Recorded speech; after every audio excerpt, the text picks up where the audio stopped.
All right, so I'm gonna talk through this pile of stuff.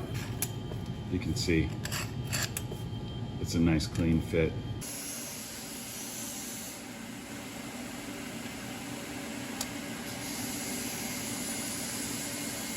So we're looking at a whole pile of stuff that I had cut out from Send Cut Send. They have, you know, they have what they have as far as materials. So I just worked with what was available, and I've got several different systems here. These are a little bit proud of my final handle dimensions, so that gives me room to work. You can see it's a nice clean fit, right? And so this tells me when I forge a knife that's meant to be a hidden tang knife, it needs to have that. This is my future sort of ricasso. This is extra for overlap, for alignment, and I just need to make sure that the tang of whatever I forge and grind is a match to this, and then I know it's gonna fit my handle. And you can see, kind of imagine that, you know, I had forged, imagine I had forged this out. Well, we know we've got a fit. This is not a new system.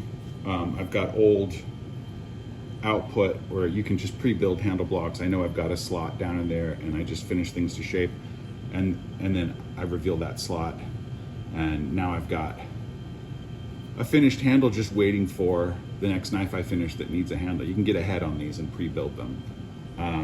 I wanted to create some more stability.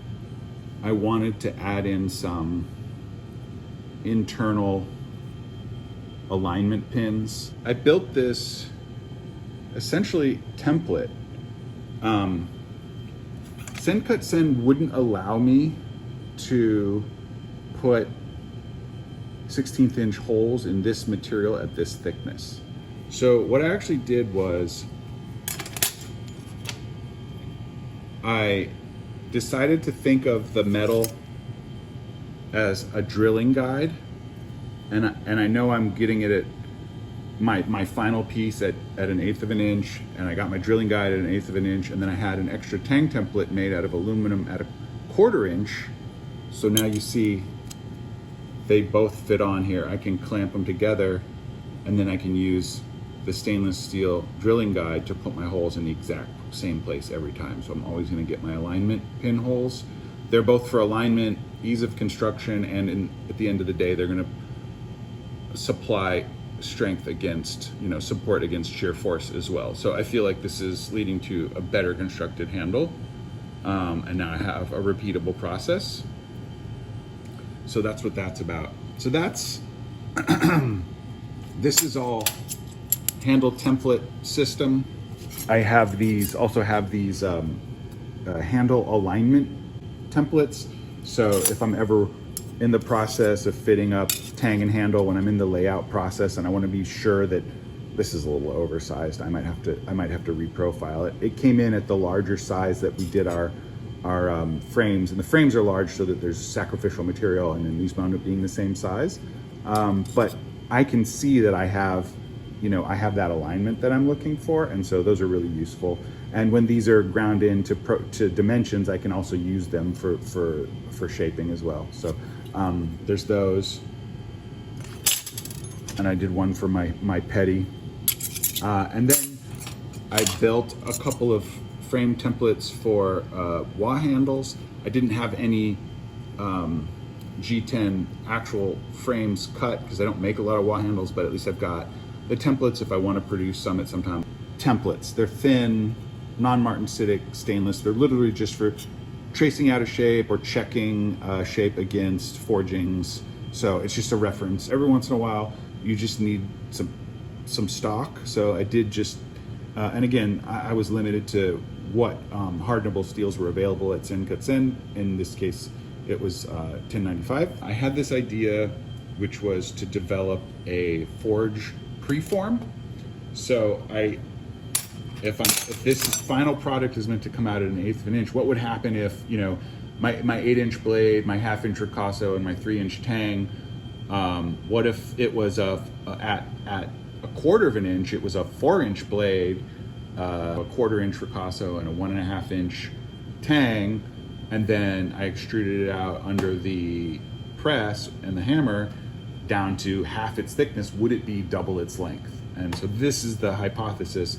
I don't think it's going to be exact, but it could be pretty close. It could get me somewhere. I think it could get me somewhere good, because I've certainly gone through that process. If I've forged down a billet from of Damascus, or if I've started from some round or square or thicker, shorter, wider flat stock, and I've started at a 1/2 inch or something, and then I've profiled it thick and then drawn it out. So I have a sense that this will work. I went to Send Cut Send hoping that I was going to get 1/4 inch, but they only had 3/16. So we did some volume calculations and figured out what dimensions we thought would translate, by the time that I pressed it down to 1/8, and would it be sort of at length, in this case a 6-inch blade and a whatever, appropriately sized ricasso and tang. So this is the big experiment, whatever this is like. I think instead of being half as long and twice as thick, it was 3/4 as long and 3/4 as thick, or whatever.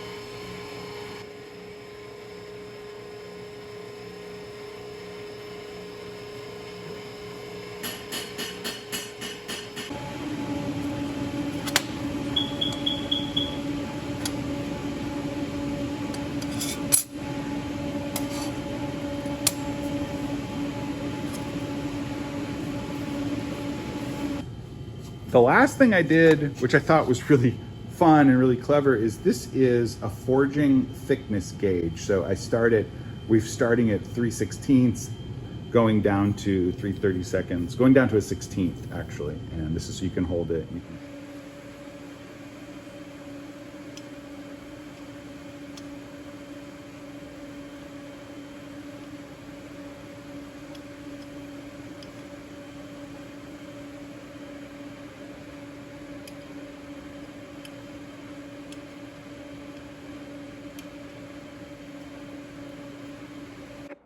Okay, so I'm home now, out of the heat and noise of the shop, editing this video and reflecting on the experience. I haven't yet taken one of the forged preforms all the way to a finished knife, but I do feel a sense of accomplishment or completion, in that the designing and manufacturing of the parts has happened, that I have the files, I can, they're reusable, et cetera, et cetera.